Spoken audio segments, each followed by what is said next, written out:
Presenting the transcription feature, Superman. Look, up in the sky. It's a bird. It's a plane. It's Superman. Yes, it's Superman, strange visitor from the planet Krypton, who came to Earth with powers and abilities far beyond those of mortal men. Superman, who can leap tall buildings at a single bound, race a speeding bullet to its target, bend steel in his bare hands, and who, disguised as Clark Kent, mild-mannered reporter for a great metropolitan newspaper, fights a never-ending battle for truth and justice.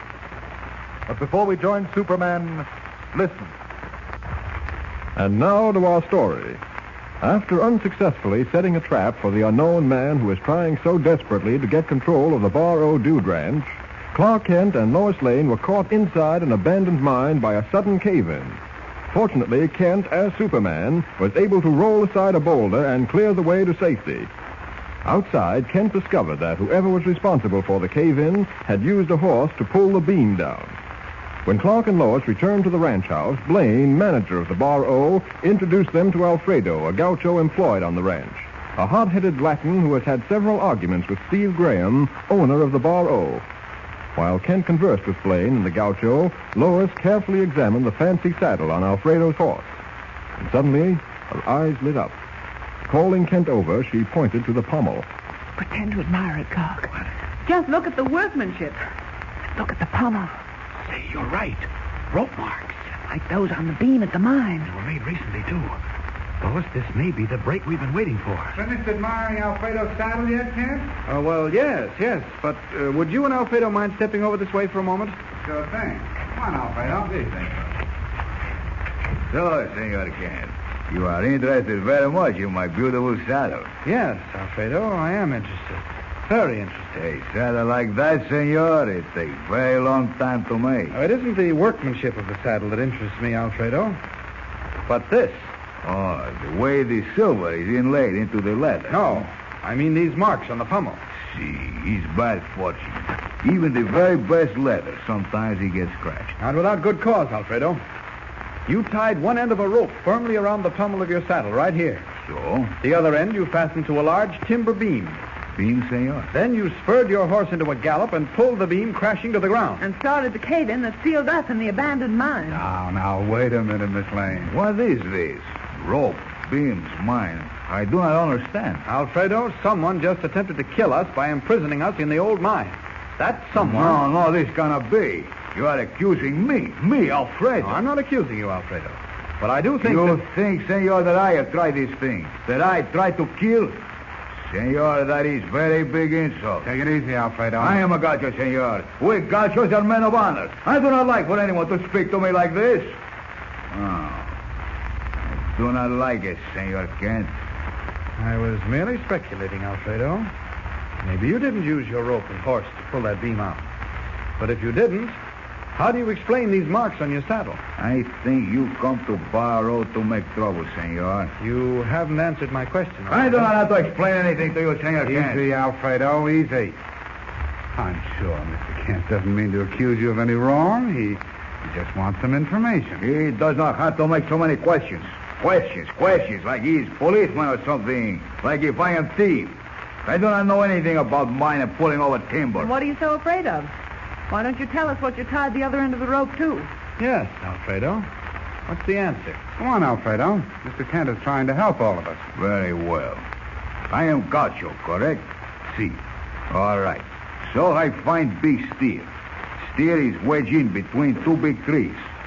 So, quick. I tie rope around his horns, other end to saddle, pull him out with horse. Well, that seems logical, Kent. Things like that are always happening around the ranch. Possibly. Still, I'd like to see some proof. Tell me, what time did you rescue this I steer? am not going to stay here, waste time, answer very silly questions. Come, Blanco. We go for a ride. Come back, Alfredo. I'd stay and answer the questions if I were you, Alfredo. An innocent man doesn't run away. Senor Kent, you haven't told me. I try very hard not to get angry. Okay. I do nothing now. But I warn you, Senor Kent. Next time you will be sorry if you talk this way to me. Adios, senor. Adios, senor. Clark, I don't like that fellow. I don't believe his story. Well, you can't tell, Lois. He may be telling the truth. That yarn about the steer does sound plausible. Clark, you heard how he threatened you. Oh, Alfredo's hot-tempered, Miss Lane. I'm sure he didn't mean any harm. Maybe not. But our gaucho friend who doesn't like to answer questions can certainly stand watching. Well, I suppose in a case like this, you can't overlook anyone. Or anything. Mr. Blaine, you come over here a minute. Be right over, Shorty. Excuse me a moment, won't you? I've got to get back on the job. I'll see you folks later. All right, Okay. Mr. Blaine. Lois, we're not getting anywhere on this case. If only we had some real clues. No, we have clues, Lois. We're still going around in circles. So far, the clues don't lead anywhere. Oh, now, don't tell me the great reporter is getting discouraged. No.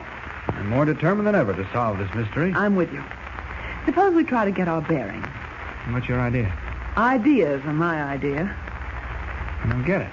Well, I mean, let's sit down and talk it all over. Maybe we can get a bright idea or two. Oh, swell. Suppose we sit over there on the porch, huh? Mm-hmm. Say, by the way, where's Jimmy? I don't know. Around the corral, probably. Maybe Blaine knows. Mr. Blaine, Yes? What is it? have you seen Jimmy? No, but I'll send one of my men to find out where he is. Okay, thanks a lot. Yeah, here. Sit down on one of these porch chairs. Thanks.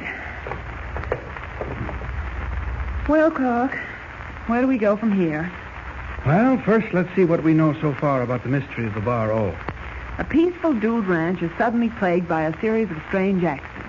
Mm-hmm. Strangest of all, those caused by a ghost car. Or what appears to be a ghost car. Oh, it sure looked real to me when it forced us off the road. I know. Anyway, the owner of the ranch gets persistent offers from a real estate agent. Mm-hmm. But the agent doesn't know who the would-be buyer of the Bar O is. So far, not so good. Yeah. Call our mystery man Mr. Z. Okay, so we deduce that this person, Mr. Z, has some powerful reason for wanting to get hold of the Bar O. Very good, Dr. Watson. Proceed. Elementary, my dear Mr. Kent. So we figure that it's the mysterious Mr. Z who has caused all the accidents around here. Go on. Which brings us to the big question. Why? Why is Mr. Z so anxious to buy the ranch from Graham? And why did he try to bury us in that mine? Oh, wait, hold on, Lois. You got something there. The old mine. Why didn't I think of this before? Here. Look. Oh, I don't see what a few pieces of gray rock have to do with it. I picked them up in the abandoned mine. Well, Suppose this rock contains some valuable substance. That would explain why this man behind the accidents goes to such lengths to try and get the ranch. oh, Clark, how can a few pieces of rock give you ideas like that? Really, you shouldn't be a reporter. You ought to write fiction. Well, go ahead and joke. I'm going to send the sample off on the first train to Metropolis. I'll have a mineralogist in the city examine it and wire me exactly what it is. Oh, don't be foolish, Clark. You're just wasting valuable time. Now, look, Lois, we've got to find a motive for Mr. Z. If we can discover what he's after, well, we'll certainly be in a better position to know who he is. Okay. Oh, hello, Blaine. Did you find out about Jimmy? Oh, no need to worry, Kent. One of my men just saw him out on the range riding with Alfredo. No need to worry. When he's riding with that man? Oh, the boy will be all right. Alfredo is a nice chap. Oh, I don't trust him, Mr. Blaine. Clark, you better ride after them and bring Jimmy back. Oh, we can't keep Jimmy tied to an apron string, Lois. I'm not going chasing after him like he was an infant. Nothing to worry about. But, Clark, I I think don't- your nerves are still on edge from the mine accident. Suppose you go upstairs and get a little rest. I'd rather wait here until Jimmy returns. A nap will do you good, Lois. Oh, very well, if you insist. But I can't help worrying about the boy. Well, if you're that worried, Miss Lane, I'll have Shorty go out on the range and tell the boy to come on back. Yes, will you please do that? Thanks, Blaine. Go ahead, Lois. Lie down for an hour. All right. I'll see you all later. I'll be back from town in an hour. Going into town, Mr. Kent? Yes, I have a little errand to do in the village. I'll drive in, I guess. Say, you won't forget to send your man after Jimmy, will you? I'll take care of it right now. Oh, Shorty, Yeah? get out on the range and see if you can find Jimmy and the gaucho. Tell him to come back right away. Okay. Thanks, Blaine. See you Goodbye. around.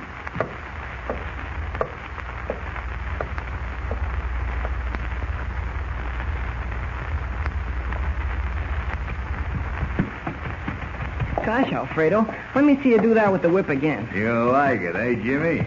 Okay, this time I do even better. You see a little twig on tree over there? Wow, that's over 15 feet away. For me, it's very easy. I just take the whip and... Why, you snapped the twig clear off. Boy, I sure wouldn't like to get you sore at me. You're right. He's not very wise to get Alfredo angry. Say, this has been a lot of fun, Alfredo, but I better start back for the ranch now. It'll be getting dark soon. Oh, no, Jimmy. You'll have plenty time to ride. Yet plenty time. Oh, I'm awful hungry. Oh, I fixed that quick. I make you a good supper. Oh, well, where will you get food? Oh, I think of everything, Jimmy. See, there near here. Gosh, it's a cabin. I didn't know about that. Oh, it's very old cabin. No one comes there anymore except me. I keep little food there for when I ride out here. I'd like to see your cabin, Alfredo, but honest, I gotta get back. You have much better time here, Jimmy. Your friends are busy. They will not miss you. Well, I don't know. Come, Jimmy. We go to the cabin. Have fine meal. No, I better get back. Mr. Kent and Miss Lane will be worried about me. Ah, Jimmy. Nobody worry when they know you are with Alfredo. Besides, you are hungry, no? Yes, but Alfredo, Then it is settled. We stop at cabin, and I fix you fine supper. Okay, Alfredo. You win, I guess. That is good. Very good. Let's go. Up. Is Alfredo leading Jimmy into a trap? He seems mighty anxious to keep him from returning to the ranch. What is behind the gaucho's sudden desire to have Jimmy visit the cabin? Can it be that Alfredo is the man behind the accident at the Bar O, the man responsible for the cave-in at the mine, and for the ghost car? Don't miss the next exciting episode. Tune in and follow the story with Superman.